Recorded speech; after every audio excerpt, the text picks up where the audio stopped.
The kelp forests of the North Pacific, a cold, unforgiving wilderness where the ocean meets the rugged coast. Here, amongst the swaying fronds, drifts one of the natural world's most charismatic figures, the sea otter. To the observer, they appear as a portrait of tranquility, floating on their backs, cradling their young, engaging in a gentle dance with the tide.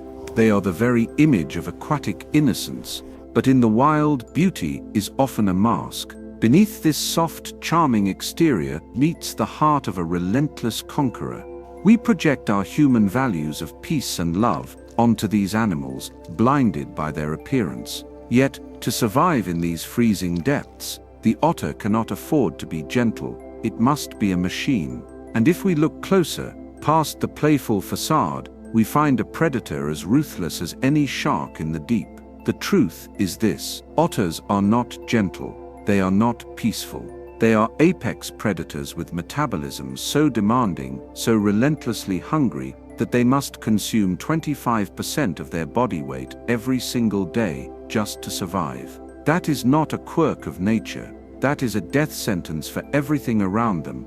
To fuel that metabolism, they have evolved into something far darker than the internet wants you to believe. They are opportunistic, aggressive, calculating, and in some cases, utterly ruthless. Let me be clear, this is not about demonizing an animal. This is about revealing the dissonance between what we want nature to be and what nature actually is. The otter does not care about your perception of it. It cares about survival.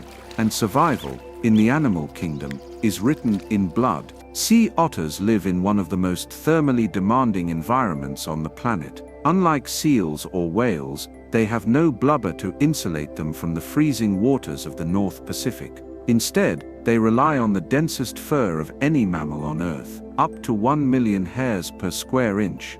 But fur alone is not enough. To generate the body heat necessary to survive, they must eat constantly: shellfish, crabs, urchins, fish, anything they can kill, and when the usual prey is not enough, they adapt. This is where the story turns, because otters do not just hunt for food, they hunt for dominance, they hunt for territory, and sometimes, they hunt because they can. In coastal waters, sea otters operate in what can only be described as loose coalitions. Males form rafts, floating aggregations that can number in the dozens. These are not social clubs. These are tactical units. Within these groups, hierarchies are established through aggression.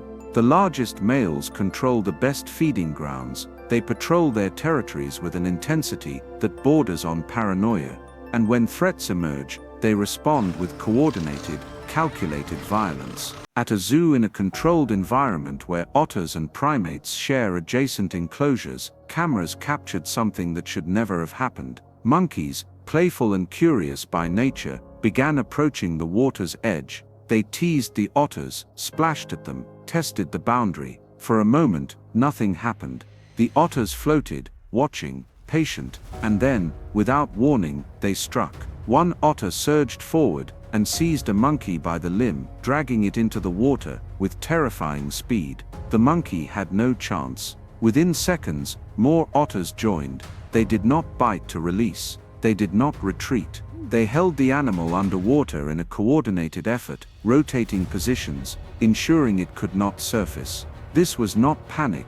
This was not self-defense. This was an execution. By the time the water stilled, the monkey was dead, drowned by a group of animals the world calls adorable. Let that image settle in your mind, because it is not an anomaly. Otters are capable of pack-hunting behavior that rivals wolves. They communicate through high-pitched whistles and body language. They flank prey, they ambush, and when they commit to an attack, they do not stop until the threat is neutralized or the target is dead. This is not the behavior of a harmless animal. This is the behavior of an apex predator wearing a disguise. But if you think sea otters are dangerous, you have not met their cousins, giant river otters, Pteronura brasiliens, the apex predator of the Amazon River system. These animals grow up to 6 feet long and weigh over 70 pounds of pure muscle and teeth. They hunt in family units, led by an alpha pair, and their prey list includes piranhas, anacondas, and caimans, yes, caimans, crocodilians that can grow to over 8 feet and crush bone with a single bite, and the otters win. Deep in the flooded forests of the Pantanal, researchers observed a family of giant river otters known locally by the names Diablo and Sophia, the dominant pair. Their family unit, consisting of 6 members including cubs, encountered a caiman basking on a riverbank. Most animals would avoid this confrontation. The risk is too high, the caiman's armor is nearly impenetrable, its jaws can shatter skulls. The otters attacked anyway. Diablo and Sophia moved first, splitting the caiman's attention, while the alpha male lunged at the reptile's head, snapping and fainting. Sophia circled behind and seized the tail. The caiman thrashed, spinning in the water, trying to shake them off, but the otters held on. More family members joined. They bit into the softer tissue near the tail base, tearing through scale and muscle. The cubs watched from the shallows, learning. The battle raged for nearly an hour. The water turned red. The caiman fought with everything it had, but the otters were relentless. They worked in shifts, rotating attackers, never giving the reptile a moment to recover. Eventually, blood loss and exhaustion took their toll.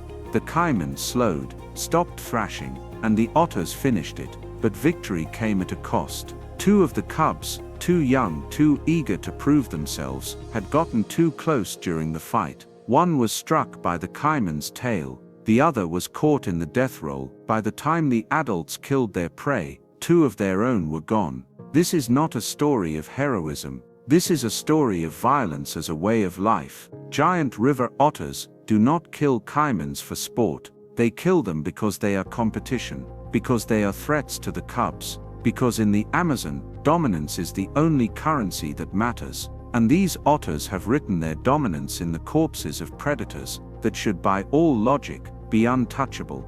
They are called the river wolves, and the name is earned. Now you might be thinking, this is just survival. These are wild animals doing what wild animals do, and you would be right.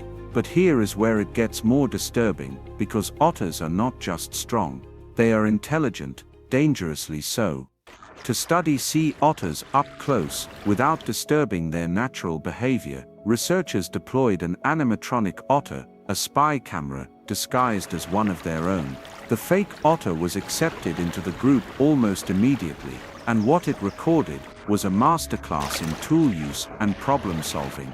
The otters dove to the seafloor, searching through the sediment with their sensitive paws. When they found a stone of the right size and weight, they brought it to the surface, placed it on their chests, and used it as an anvil to smash open the shells of clams and crabs. This is one of the few examples of tool use in marine mammals. It requires planning, spatial reasoning, and understanding of cause and effect. The otter must remember where the good stones are located, it must select the right tool for the job, and it must execute the task with precision, all while floating on its back in open water.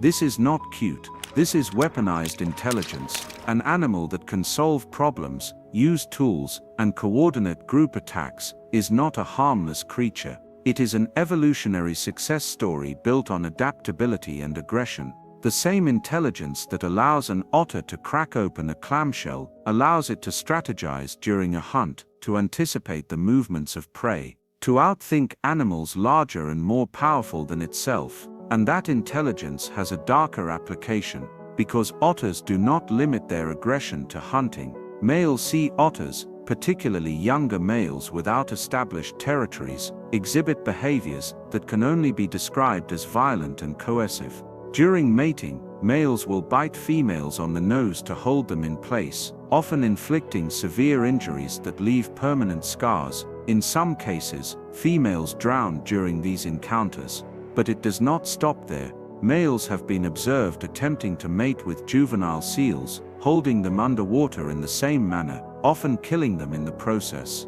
There are documented cases of male otters holding seal pups hostage, keeping them away from their mothers for days, using them as leverage to steal food from other otters. This is not instinct gone wrong, this is calculated behavior, kidnapping, coercion, violence for strategic gain. The term psychopath is a human construct. and we must be careful not to anthropomorphize. But the behavioral patterns, the lack of what we might call empathy, the willingness to inflict harm for personal benefit, these are traits that in any other context, we would recognize as deeply disturbing. Otters are not evil, they are not malicious, but they are not innocent either. They are survivors in the purest, most brutal sense of the word, and survival does not care about morality. So where does this leave us? We live in a world that wants nature to be beautiful. We want animals to fit into neat categories, the cute ones, the dangerous ones, the heroes and the villains. We build narratives around them, project our values onto them, and then feel betrayed when they do not live up to the roles we have assigned. But nature does not operate on human morality. Nature operates on efficiency, on adaptation, on the cold mathematical reality of who eats and who gets eaten. Otters are a perfect example of this dissonance. They look like something out of a children's book. They behave like something out of a crime documentary. And both of those things are true simultaneously. The hand-holding, that is real. Otters do link paws while sleeping to avoid drifting apart in the current. The playful sliding down riverbanks, also real. They are social, curious, and capable of behaviors that seem joyful by any measure. But they are also capable of drowning a monkey, of killing a caiman, of using intelligence and cooperation to dominate their ecosystems in ways that most people will never see, because those moments do not make it into the highlight reel. This is not a call to fear otters, it is a call to respect them, to see them for what they truly are, not plush toys, not symbols of innocence, but apex predators shaped by millions of years of evolution into highly efficient killing machines that just happen to be devastatingly cute. The Disney version of nature is a comforting lie, and lies, no matter how comforting, do not serve us. They do not help us understand the world. They do not prepare us for the reality that the natural world is a place of staggering beauty and equally staggering violence, often embodied in the same creature. So the next time you see an otter floating on its back, cracking open a shell, holding hands with its companion, remember this: you are not looking at innocence, you are looking at a survivor, a predator, a creature that has conquered one of the harshest environments on Earth through a combination of intelligence, aggression, and an unrelenting drive to stay alive. And maybe, just maybe, that makes them more fascinating than any lie ever could. Nature does not owe us comfort, it does not owe us heroes, it simply is, raw, honest, unflinching, and the otter in all its contradictions is one of its most perfect creations.